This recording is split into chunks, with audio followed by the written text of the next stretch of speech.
कई बार आप पे आरोप लगे हैं कि आपका जो मॉडल है चुनाव जीतने का वो ये है कि फ्री बिजली, फ्री पानी। You are somebody who understands numbers. आप इंडियन रेवेन्यू सर्विस में रहे हैं, नंबर्स आपको पता है, टैक्स कलेक्शन कैसे होती है, टैक्स की रिक्वायरमेंट किन चीज़ों के लिए होती है।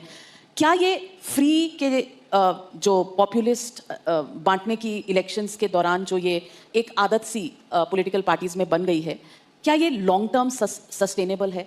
क्या ये गुड पॉलिटिक्स है? अच्छा बहुत अच्छी पॉलिटिक्स है, सबको करनी चाहिए। मैं आपको बताता हूँ क्यों। इसकी इकोनॉमिक्स भी समझाता हूँ आपको और इसकी पॉलिटिक्स भी समझाता हूँ आपको। सबसे पहली बेसिक बात, इन सारे मंत्रियों को और इन सारे एमएलएस को बिजली फ्री मिलती है। इनको जब बिजली फ्री मिलती है तो उसको फ्री भी नहीं बोलते।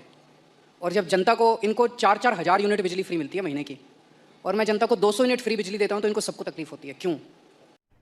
अरे कहना क्या चाहते हो? अगर इन मंत्रियों को जो फैसिलिटी मिलती है मैं अपनी जनता को देना चाहता हूँ, तो इनको क्यों तकलीफ होती है? इन सारे मंत्रियों को और एमएलएज और एमपीज़ का सारा इलाज का खर्चा फ्री है। कोई बीमार हो जाए इनके घर का सारा फ्री है। तो अगर मैंने अपने दिल्ली के लोगों का इलाज फ्री कर दिया तो इनको क्यों तकलीफ होती है? वाह क्या सीन है, वाह क्या सीन है।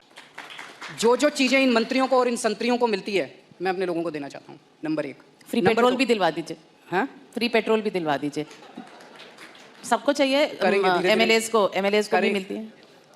दूसरी चीज़, अगर मैं, एक समय था जब मैंने सुना था कि राजनीति के अंदर एक समय था जब फ्री बांटते थे, और फ्री बांटने का पैसा कहाँ से आता था? सरकार लोन लेती थी और लोन लेके उस पैसे से फ्री बांटते थे। That is not good economics. अगर मैं, आपके पास जो पैसा है उस पैसे से, उसमें आपके टैक्स नहीं बढ़ा रहा, टैक्स उतनी है, मैं घाटे में नहीं। आज दिल्ली सरकार पूरे देश में अकेली सरकार है जो फ़ायदे में चल रही है, घाटे में नहीं चल रही। CAG की रिपोर्ट है 2019 की, उस रिपोर्ट में लिखा है हमारी सरकार बनने के पहले दिल्ली सरकार घाटे में चलती थी।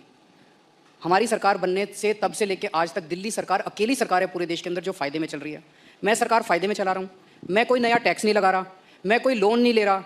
अगर मैंने करप्शन ख़त्म करके, पैसा बचा के लोगों को अगर सुविधाएं दे दी तो क्या बुरी बात की? तो दिस इज गुड इकोनॉमिक्स। और तीसरी चीज, पर ये मिरेकल होता कैसे? मैं रुको जरा, सबर करो। बोला धक्का बुक्की नहीं करने का, आराम से लेने का। हाँ। छोटा सा एग्जांपल देता हूँ। जैसे ये फ्री दवाइयों वाला कैसे सिलसिला चालू हुआ, ये बड़ा इंटरेस्टिंग है। हमने एक फ्लाईओवर बनवाया, उस फ्लाईओवर की 325 करोड़ रुपए की एस्टिमेटेड कॉस्ट थी, वो शायद 200-250 करोड़ रुपए में बन गया। तो 125-150 करोड़ रुपए उसमें बच गए। कैबिनेट मीटिंग चल रही थी, हम लोग डिस्कस कर रहे थे, तो पता चला कि ये 125-150 करोड़ रुपए बच गए। सो मैंने उनसे पूछा, हेल्थ मिनिस्टर से, मैंने कहा मान लो हम दिल्ली के लोगों की सारी दवाइयाँ फ्री करना चाहें, हम ये डिस्कस कर रहे थे इस पैसे को कहाँ इस्तेमाल करें। तो मैंने कहा अगर हम सबका इलाज फ्री करना चाहें तो कितना खर्चा आएगा? So after 2-3 days they got back to me, they said 300-350 crore. So मैंने कहा ठीक है, इतना तो हम फ्लाईओवर बनाने में ही बचा लेंगे, इतना का पैसा। तो अगर मैंने फ्लाईओवर बचा के लोगों का इलाज फ्री कर दिया तो क्या बुराई है? मैंने सुना था कि एक मुख्यमंत्री हैं शायद गुजरात के, उन्होंने अपने लिए एक जहाज़ खरीदा 190 करोड़ रुपए का। मैंने लिए अपने जहाज़ नहीं खरीदा, मैंने दिल्ली की सारी अपनी माँ बहनों का DTC बसों में किराया मुफ्त कर दिया, 150 करोड़ का खर्चा आया। बताओ क्या बुराई है?